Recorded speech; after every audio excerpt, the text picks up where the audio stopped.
വൃശ്ചികപ്പുലരിയിൽ ശബരിമലയിൽ തീർത്ഥാടകരുടെ വൻ തിരക്ക്.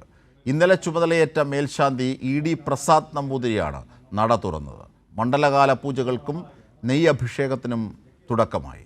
പുൽമേട് വഴിയും തീർത്ഥാടനം ആരംഭിച്ചു.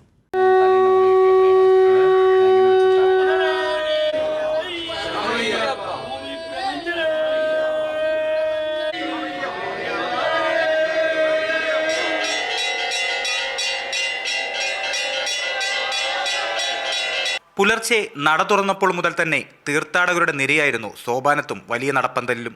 ഇന്നലെ മാത്രം 55,529 പേരാണ് അയ്യപ്പ ദർശനം നടത്തിയത്. ഇന്നും തിരക്ക് തുടരും. തിരക്ക് വർദ്ധിക്കുമ്പോഴും മികച്ച ദർശനാനുഭവമാണ് ഭക്തർക്ക് ലഭിക്കുന്നത്. അയ്യോ, അവര് നല്ലോണം സഹായിച്ചു മോനെ.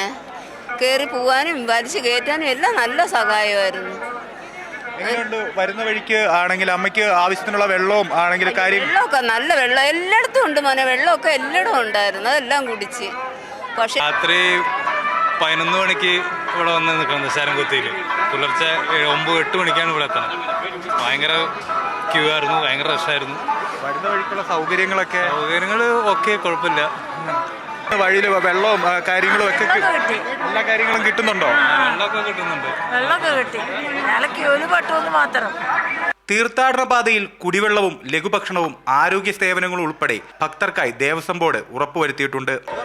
ശബരിമലയിലെ തിരക്ക് വർദ്ധിക്കുമ്പോഴും ശബരിമല കയറുന്ന ഓരോ ഭക്തരും പൂർണ്ണ സംതൃപ്തിയോടെയാണ് പടിയിറങ്ങുന്നത്.